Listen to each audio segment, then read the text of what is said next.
Good morning, Miss Neville Science students. And so we're moving into energy transformations.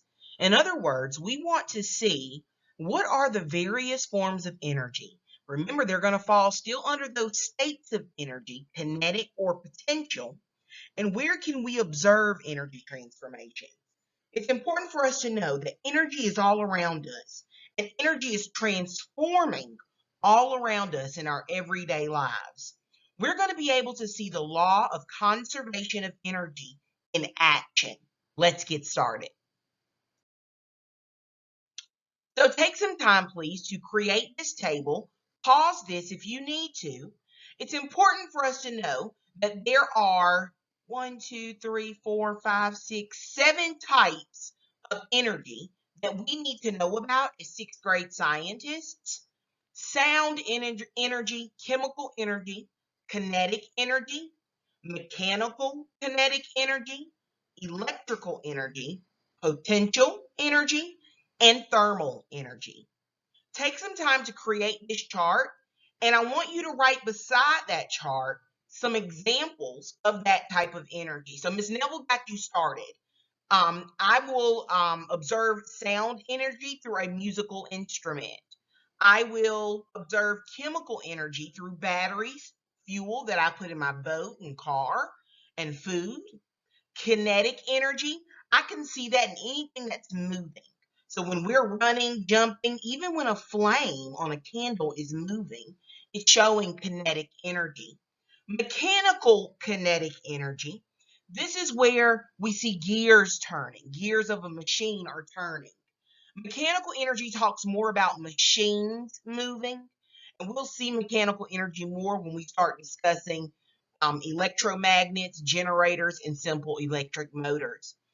Potential energy and thermal energy. So it's important for us to understand that there are various types of energy. We talked about elastic potential energy and gravitational potential energy last week. This week, we're really focusing on those energy types. So we see here the law of conservation of energy in action. We want to remember that that law of conservation of energy says, put both hands up, energy cannot be created or destroyed, but only transformed. Yeah, let's look and see what's happening here. This is an example of hydroelectric power. Hydro, Hydro, means water. And when this water flows from this wall, the wall of a dam, and down, it's going to turn something called a turbine to produce electrical energy. This is an excellent example of the law of conservation of energy. Let's see how. Step one, water pressure builds behind the wall of this dam when that wall is closed.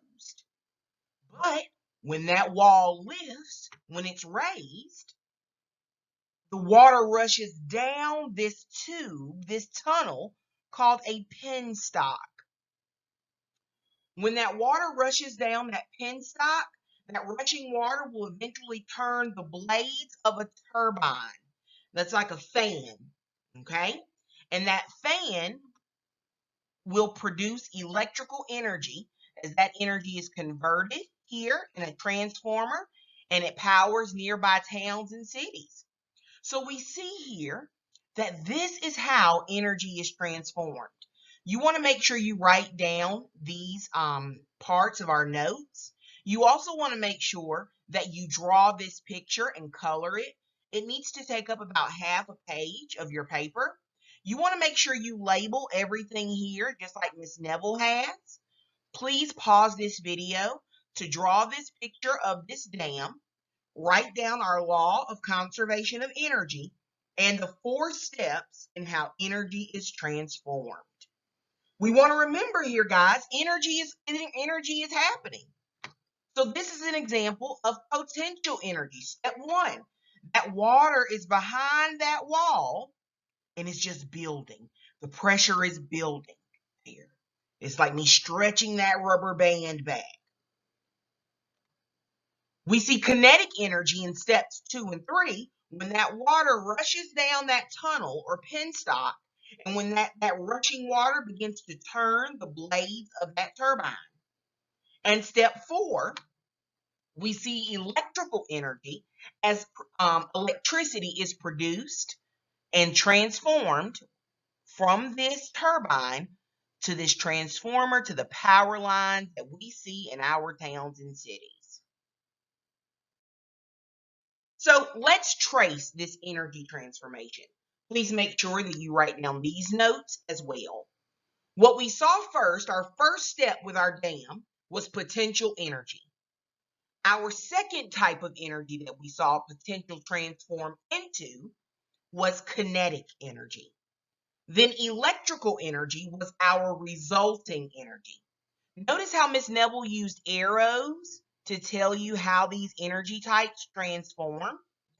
We want to make sure we always start with our source energy here. When we're tracing an energy transformation, we're basically telling Miss Neville that we know how the source energy, that starting energy was, what it was, and how it transformed into that resulting energy. Please take some time and write this down as well. You may pause this video if you need to. So some rules to remember when tracing energy transformations. Your transformation must be in order. I've taught sixth grade science for almost 10 years, and all of my sixth grade scientists get this mixed up. It's important for us to know that we must start with the first energy type that we see. So in the case of our wall of water behind that dam, we saw that was potential energy first.